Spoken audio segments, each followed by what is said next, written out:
Around this time, the religious leaders had become so frustrated with Jesus and his ministry that they're beginning to look for ways to execute him. And they begun to plan and strategize amongst themselves how they can overthrow him and his ministry. Jesus is very much aware of this, and he begins to prepare his disciples for what is about to take place. Later on, while he's in Bethany at the house of Simon the leper, his disciples are with him and they're reclining around the table, having dinner and just speaking and dialoguing about the things of this world. As Jesus begins to lay out the wisdom to them, they're sitting at his feet, just receiving every drop of wisdom that they can. In the midst of this circumstance, a woman breaks into the room and interrupts their time together. Astonished at what she has done, for she has broken protocol. At this time, it was not appropriate for a woman to enter the room while men are having their time together. She herself knows this, but she is too broken and also too determined to get to the master under these circumstances to allow protocol to stop her. As she gets closer to the master, she takes out this bottle of alabaster, a most expensive of perfumes at that time. She draws closer and she begins to pour it on Jesus.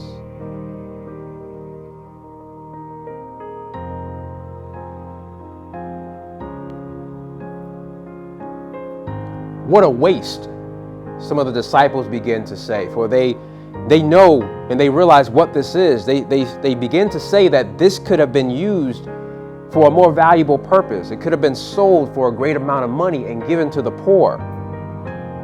And while they had good intentions, Jesus eventually interrupts them. For this woman, though she knows the value of the perfume as well, she also knows that in front of her is something, or rather someone, of even greater value.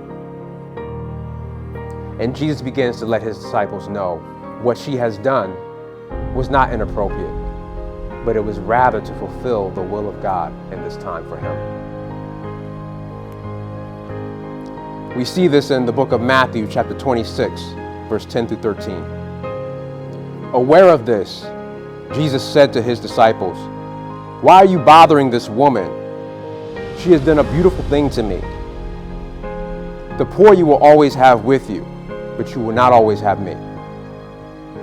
When she poured this perfume on my body, she did it to prepare me for burial. I tell you the truth, wherever this gospel is preached throughout the world, what she has done will also be told in memory of her."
It was the first day of the Feast of Unleavened Bread. Jesus' disciples were unsure of where they should go, and they met a man who delivered a message from Jesus telling them to go to the house where they would partake in the Passover. They get to the house and they're reclining around the table. They're enjoying a meal together. They're enjoying this meal as Jesus' disciples, his friends.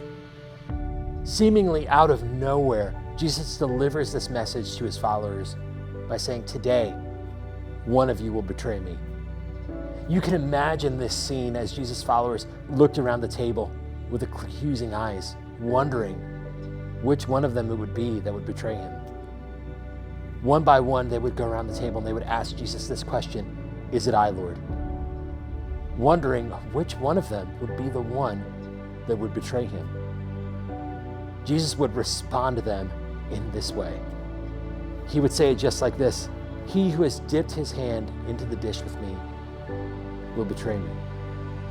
The disciples continued to look around, and there sat Judas, knowing the entire time that he would be the one that would end up betraying Jesus. He knew it the entire time. And finally, he speaks up and says, "Is it I, Lord?" The other disciples said it not knowing who would betray him. Judas said it knowing it would be him. Jesus would answer him, "You have said so." They now move into a time where what we call the Lord's Supper. It's the institution of the Lord's Supper. In your Easter box that you received this week, we've provided you with the elements to take communion. So let's look to the word in Matthew chapter 26, starting in verse 26. Now as they were eating, Jesus took bread, and after blessing it, he broke it and gave it to the disciples and said, "Take, eat, this is my body."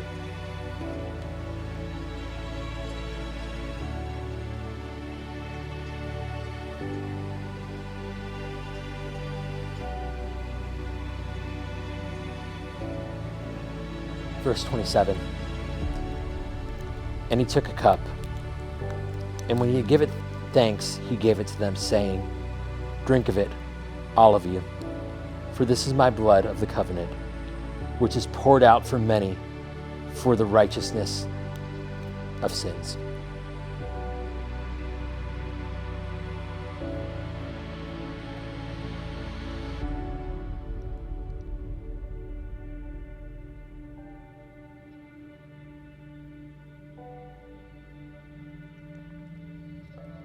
Verse 30, and when they had sung a hymn, they went out to the Mount of Olives. The disciples follow this moment of the Lord's Supper with worship. And right now, we're going to do the same. We're going to enter into a time of worship.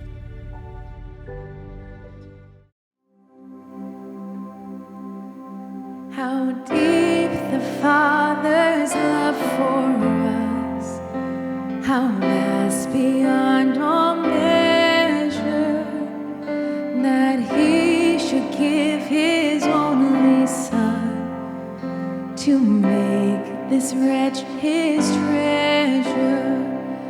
How great the pain of searing loss, the Father turns His face away, as wounds which mar the chosen one bring many sons to glory.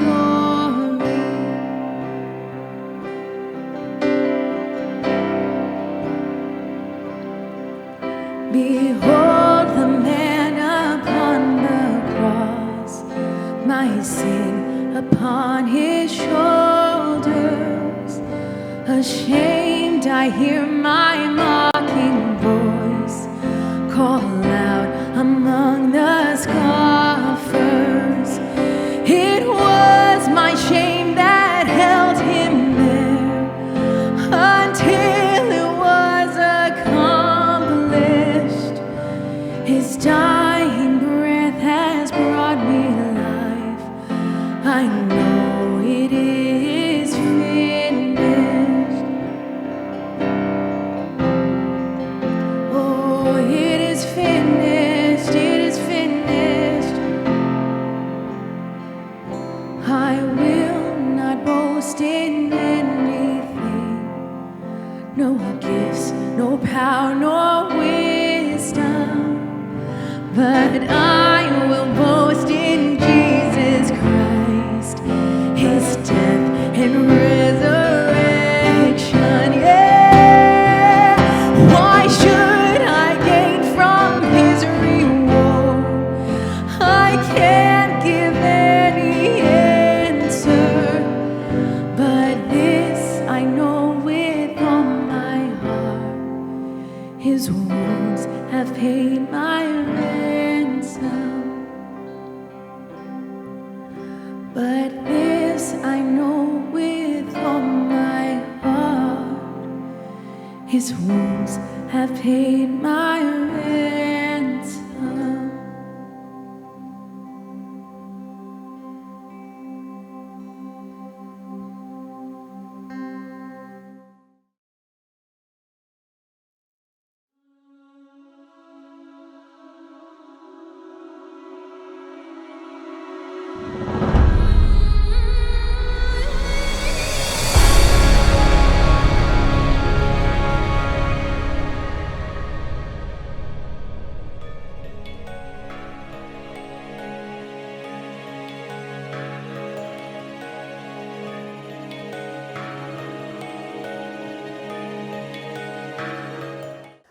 The meal had ended in that upper room, and the disciples, while their bellies were full, their minds were bewildered from all that Jesus said. Jesus leads them out of the room, out of that home, and out of the city into an orchard grove of olives known as Gethsemane, the olive press. And as they weave between the trees, Jesus leaves some of the disciples and he says, "Please pray, the hour is desperate." But he calls Peter, James, and John, the sons of thunder, deeper in with him into that grove. And they get some distance and he says to Peter, John, and James, "This hour is so desperate. Please watch. Please stay awake and pray for me." And he goes some steps farther. And onto that ground he kneels before the Father of heaven. And he said, "God, I know this was the plan. God, I know this is our intention, but now that it's here, is there no other way, God? Can we not find another path? But not my will, God, but yours." And he pauses from his prayer, and he stands and he goes back to Peter, James, and John, and he finds them asleep. And he wakes them up. And he says, "Watch and pray that you may not enter temptation. The spirit is willing, but the flesh is weak." Again, for a second time, he went and he prayed, "My Father, if this cup cannot pass from me, let it be done to your will." And he came back and he found them sleeping, for their eyes were heavy. So leaving them again, he went away and prayed for a third time, saying the same words again. Then he came to the disciples and said to them, "Sleep and take your rest later on. See, the hour is at hand and the Son of Man is betrayed into the hands of sinners. Rise, let us be going. See, my betrayer is at hand." And leading a crowd was the high priest and Judas.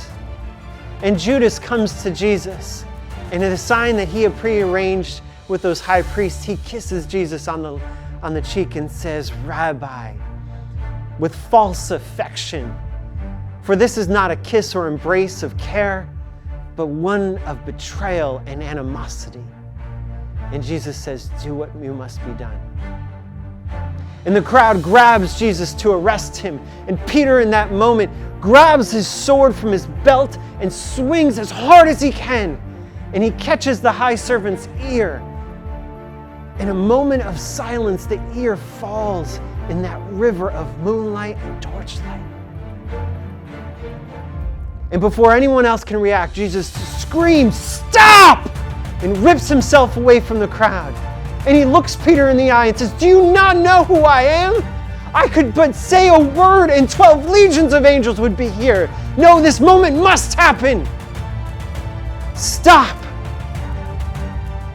And he turns and he finds the ear amongst the olives. And he picks it up and he touches it to the high priest's servant's ear again. And he is healed. The disciples are bewildered by the moment and they run scattered, leaving Jesus alone before that riotous crowd. He said, "Am I some mobster that you must come to me with clubs? No, I will freely come."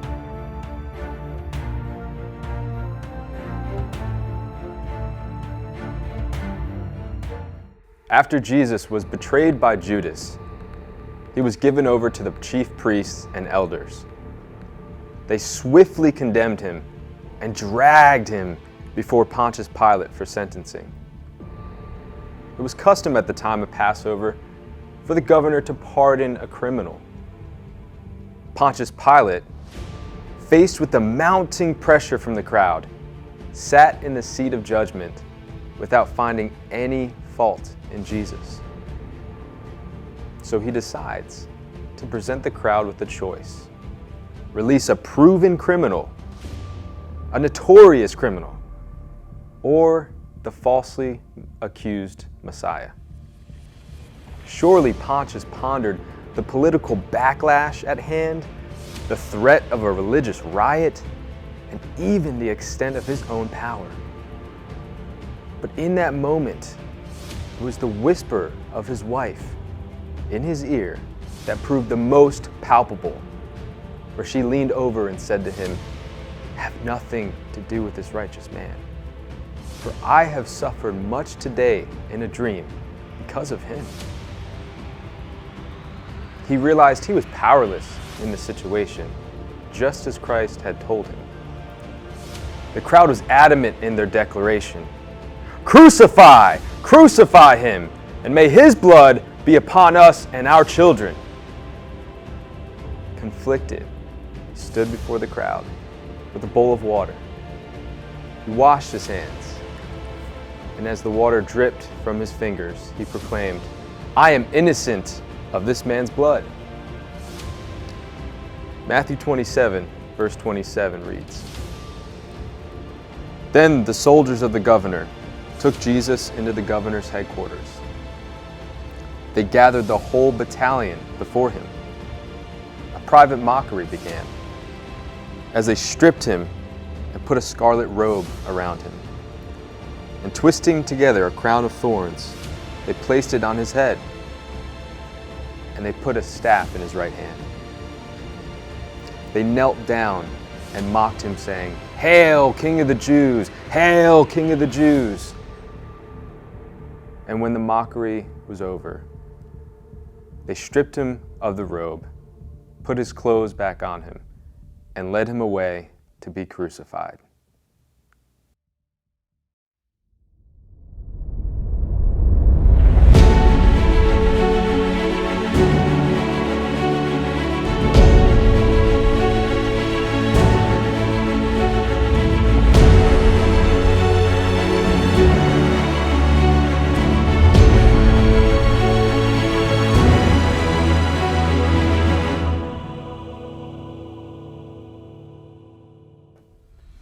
There he hung between two convicted criminals, nailed to a chiseled tree designed for the execution of a brutal murderer. At the foot of the cross, the Roman soldiers are hovering above his garments like black vultures, gambling for his last earthly possessions. And Jesus compassionately and mercifully prays, "Father, forgive them, for they know not what they do." The criminal to his left railed insults, "Are you not the Christ? Save yourself and us!" But the one to the right prayed, "Remember me when you get into your kingdom." Jesus then raises his swollen eye, looks to his right, and says, "Today you will be with me in paradise." He then raises his bloody lip, quivering as he gave a half smile. Mary, the mother of Jesus, stood there dressed in black, unable to console her son. She looks up in anguish as tears roll down her cheeks as a slow-moving stream. And Jesus says, "Behold thy son." She cries out with a loud voice. And then John reaches over, wraps his arms around her, trying to console her. Her cry was like a knife that cut to the heart. And Jesus says, "Behold thy mother." At this point, Jesus sensed that God the Father was no longer present, and so he cried out, my God, why hast thou forsaken me?" He then in his humanity said, I thirst. Roman soldiers then dip a sponge in sour wine, places it on the edge of a hyssop branch and pushes it up against his cracked lips. And just as a marathon runner finishes the finish line and crosses the line, breaking the ribbon, he cries out, it is finished. He then pushes himself up one last time to gather in just enough air to breathe out his final benediction. Father, into thy hands I commend my spirit. His heart stopped beating. Blood ceased to run through his veins. He was still. But the earth began to quake. The earth began to shake. The earth broke. The veil ripped from top to bottom. It was only 3:00 p.m., but the entire earth was covered with darkness. The soldiers then began breaking the legs of the criminals next to Jesus, and as he broke their legs, they began to fall and their faces began to change colors as they lost their breath and began to suffocate. When they came to Jesus, they observed that he was already dead. But one of the soldiers grabbed a spear and pierced him in his side, puncturing his lung, and blood and water splattered out over their faces. See, the Lamb of God has now been slain. And then we read in Matthew chapter 27 and verse 57. When it was evening, there came a rich man from Arimathea named Joseph, who also was a disciple of Jesus. He went to Pilate and asked for the body of Jesus. Then Pilate ordered it to be given to him. And Joseph took the body and wrapped it in a clean linen shroud and laid it in his own new tomb, which he had cut in the rock. And he rolled a great stone to the entrance of the tomb and went away. Mary Magdalene and the other Mary were there sitting opposite the tomb. The next day, that is, after the day of preparation, the chief priest and the Pharisees gathered before Pilate and said, Sir, we remember how that impostor said that while he was still alive, after 3 days I will rise. Therefore order the tomb to be made secure until the 3rd day, lest his disciples go and steal him away and tell the people he has risen from the dead, and the last fraud will be worse than the first. Pilate said to them, You have a guard of soldiers. Go, make it as secure as you can. So they went away, made the tomb secure by sealing the stone and setting a guard.